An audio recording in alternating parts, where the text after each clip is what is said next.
Hello everyone. In this video, we're going to talk about linear combination of random variables. You might not have only one random variable or two, but a linear combination of multiple random variables. A very simple example is you have x1 and you have x2. A linear combination of these two, as an example, it can be 2x1 plus 3x2.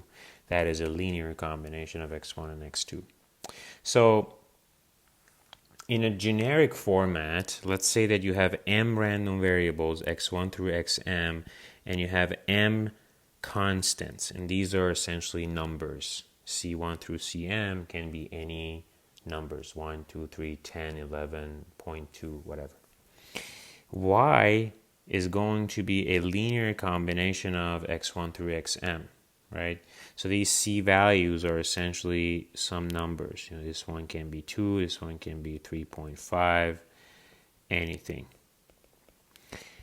One example is y is equal to, as I told you in the previous slide, let's take another example. Let's say that y is the amount of money that you spend in a shopping trip, and that is a linear combination of how many diapers you're going to buy plus how many bag of chips you're going to buy, right?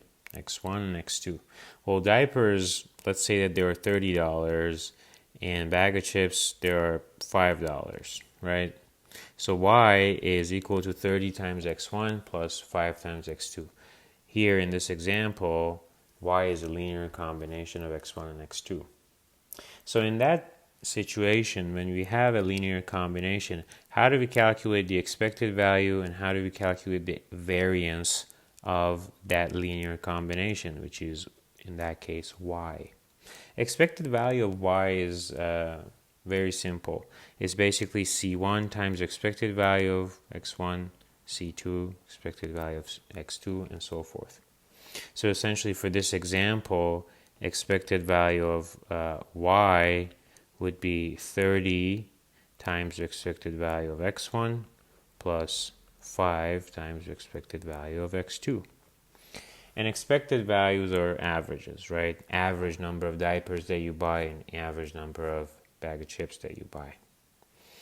If you want to calculate the variance of y, which is a variance of the amount of money that you spend, only if these random variables are independent from each other.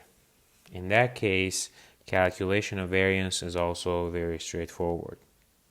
C1 squared times variance of x1, C2 squared times variance of x2, and so forth. So again, for this example, variance of y would be 30 squared, which is 900, times variance of x1 plus 5 squared times variance of x2. And these are variance of number of diapers that you buy, number of bag of chips that you buy. So if you have a linear combination of multiple random variables, this is how you calculate expected value and variance. In this slide, that process that we just went through is explained in 4 steps and using an example. Giving you another example that, hey, y is 5x1 plus 4x2. That means those two coefficients or constants are 5 and 4. If you're calculating expected value of y, it's 5 times expected value of x1, 4 times expected value of x2. And if you know the expected value of x1 and x2, you can calculate the expected value of y. 5 times 10, 4 times 15, 100. You can do the same to calculate the variance of y. The same way you calculate expected value of y using the variance formula. So let's take a look at one example here. People that enter the library of the campus at Cal Poly Pomona can be classified into one of the 3 categories: students, faculty, and other. The entry of these categories can be appropriately modeled as 3 independent arrival processes.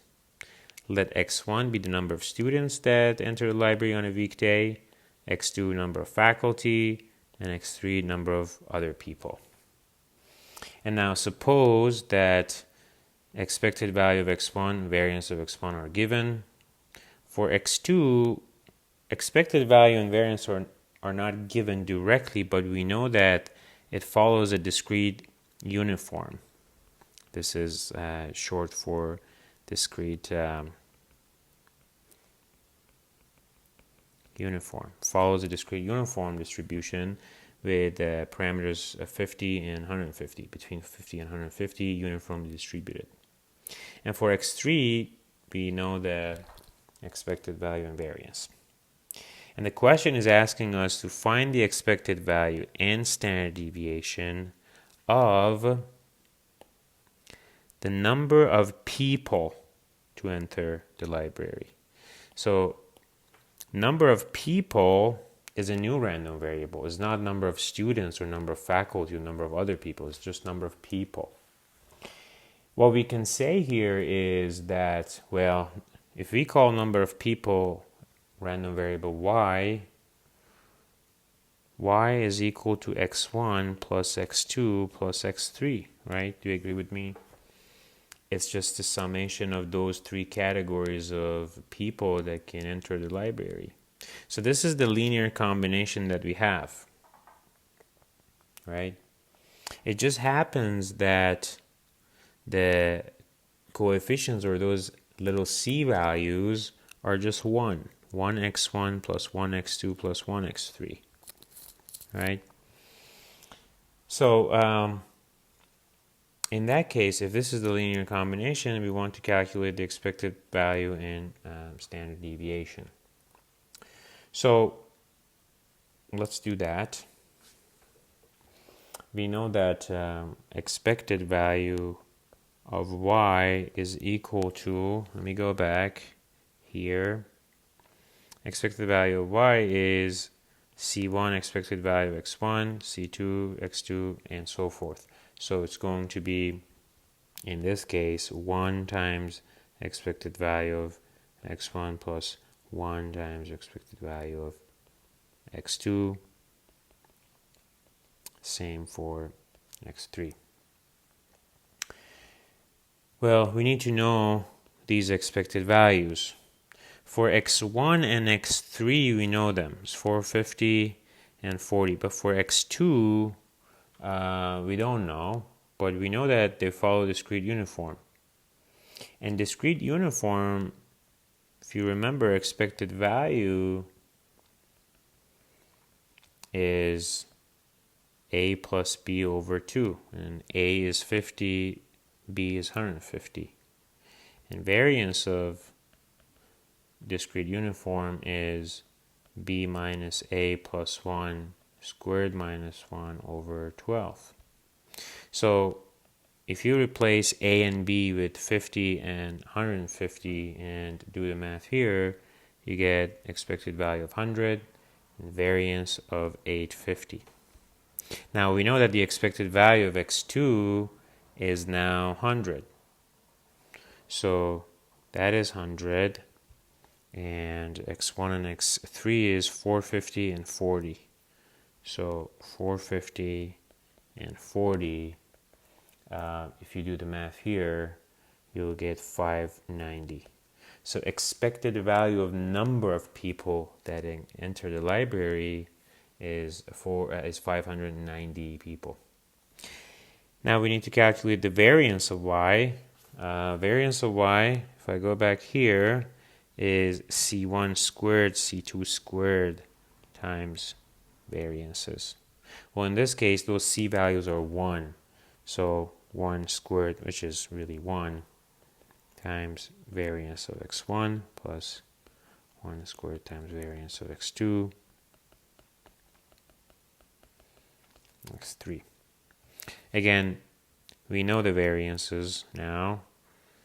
450, 25, 850, right? So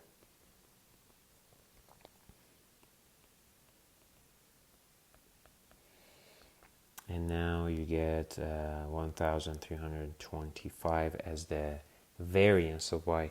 The question here is asking for standard deviation. We know that standard deviation is square root of variance. So square root of 13.5 is 36.4. So that's how you calculate the expected value and variance of a linear combination.